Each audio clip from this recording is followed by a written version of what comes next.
Hi, welcome to the first Universal Imports podcast. Today we're going to be talking about fuel economy, what you can do with your car to ensure you get the best gas mileage possible. We all know that there's different grades of gas. People don't want to pay more at the pump. There are many things you can do with your vehicle to ensure you get the most efficient running engine out there. I'm going to show you these steps. I'm Mark Feuerbacher and welcome to Universal Imports.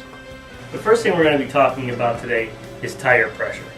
The key element in better gas mileage is tire pressure. If your tire is underinflated, you're definitely not going to be running as efficiently as you should be.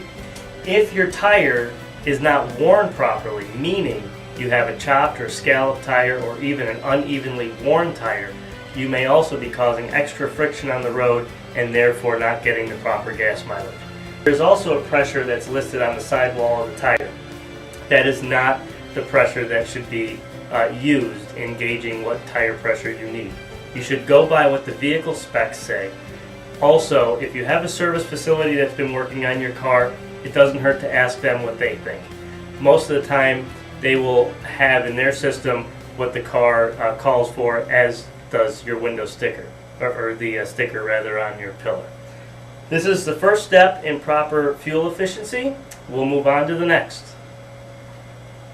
People don't realize there's a few steps that you can do just to ensure better gas mileage without having to go into the shop, without having to know anything about tire pressure. These are simple steps, like running your air conditioning. When you run your AC in the summer, which we know is unavoidable in most cases, that does decrease your fuel efficiency. People sometimes don't realize that in the wintertime, when you run your defrost, that AC compressor is also running. When that happens, you're also putting drain on the engine and causing less efficient gas mileage. Oil changes, replacing spark plugs, replacing air filters. These are all very important to ensure that your car is running at 100%. A lot of cars nowadays are not suggesting that you replace the spark plugs for upwards of 100,000 miles. I think that's being a little bit on the liberal side. I think you may want to talk to your service provider and ask whether they recommend that your spark plugs get replaced earlier. Air filters, I like to think that every 30,000 miles at least they should be checked and replaced. Some cars want to do them at 15. Cruise control. Using your cruise control on the highway is excellent. This maintains the car's steady speed. It's not a lot of acceleration. It's not a lot of high RPMs. Therefore, better gas mileage. Stop and starts around town are going to make your car less fuel efficient than if you're driving on the highway at a steady, constant speed. A couple other things to know. When your car is cold, your oil's thicker, takes longer to get up into the engine, your car's engine works harder, less fuel efficient. Car's warmed up, maybe sit it in the driveway for a minute extra, better gas mileage. Oil changes. Believe it or not, if you have dirty oil, your car will run less efficiently. Oftentimes, people come to me and ask, what octane fuel should I put in my car? The answer is very simple. What your owner's manual recommends is simply the best for your car. However, on higher end cars, higher performance engines will require higher octane, and as the gas prices rise, people are trying to find where they can cut. Do they really need that higher octane in their car, or is that just something to upsell you on a better grade of gas, or maybe it's not better, just more expensive?